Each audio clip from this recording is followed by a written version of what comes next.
మహిళల అభివృద్ధి ప్రజాప్రభుత్వ ధ్యేయమని మంత్రి సీతక్క అన్నారు. రాష్ట్రంలోని 1 కోటి మంది మహిళలను కోటీశ్వరులు చేయటమే రేవంత్ రెడ్డి సర్కారు లక్ష్యమని ఆమె తెలిపారు. ఈ మేరకు మహబూబాబాద్ జిల్లాలోని కొత్తగూడ, గంగారం మండలాల్లో మహిళా సమైక్య ఆధ్వర్యంలో ఇందిరమ్మ చీరలు పంపిణీ చేశారు సీతక్క. అనంతరం ఐటీడీఏ ఆధ్వర్యంలో ఏర్పాటు చేసిన ధాన్యం కొనుగోలు కేంద్రాన్ని సీతక్క ప్రారంభించారు. తెల్ల రేషన్ కార్డు ఉన్న అందరికీ ఇందిరమ్మ చీరలు పంపిణీ చేస్తామని మంత్రి సీతక్క సందర్భంగా పేర్కొన్నారు.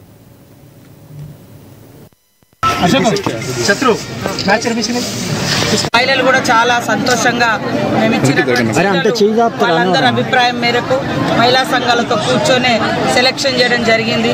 మహిళలకంటూ మరి ఆ యూనిఫామ్ లాగా ఉండడంతో ఎక్కడికి వెళ్ళినా గౌరవం లభించాలి, మీటింగ్లకు వెళ్ళినప్పుడు వాళ్ళు ఎక్కడ ఉన్నా కూడా ఒక గుర్తింపు అనేది ఉండాలి అని అందరికీ ఒకే రకమైనటువంటి యూనిఫామ్ లాంటి చీరలను పంచడం జరుగుతూ ఉంది.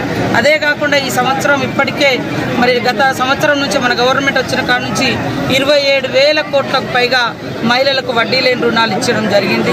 దానితో చాలా చోట్ల మహిళలు క్యాంటీన్లు కానీ, బ్యూటీ పార్లర్లు కానీ, మిల్క్ పార్లర్లు కానీ, తర్వాత పెట్రోల్ బంకులు కానీ, అదేవిధంగా రకరకాల కిరాణం షాప్స్ ఇలాంటివన్నీ కూడా పెట్టుకొని వాళ్ళు ఆర్థికంగా బలోపేతం అవుతున్నారు. వాళ్ళందరినీ బలోపేతం చేయడం, పేదరికం నిర్మూలించడమే మా యొక్క లక్ష్యం. కాబట్టి మహిళలు ఇళ్లలో మహిళలు సంతోషంగా ఉండాలి, వాళ్ళ చేతిలో 4 రూపాయలు ఉండాలి, అప్పుడు కుటుంబంలో ఉన్న సభ్యులందరూ కూడా సంతోషంగా ఉంటారనే లక్ష్యంతో మన ముఖ్యమంత్రి రేవంత్ రెడ్డి గారి యొక్క మరి వడ్డీ లేని రుణాలు 1 కోటి మంది మహిళలను కోటీశ్వరులను చేయాలి, 1 కోటి మంది మహిళలకు 1 కోటి చీరలు పంచాలనేటువంటి లక్ష్యంతో ముందుకెళ్తా ఉన్నాం. ఇప్పటికీ ఐకేపీ సెంటర్స్ కూడా దాదాపుగా 50% రాష్ట్ర వ్యాప్తంగా మహిళలకు ఇస్తూ ఉన్నాం.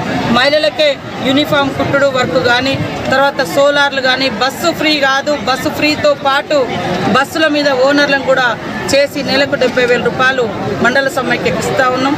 ఇంకా కూడా బస్సుల సంఖ్య పెంచి ఆ బస్సుల యొక్క కిరాయి మహిళలకు, మహిళా సంఘాలకు వచ్చే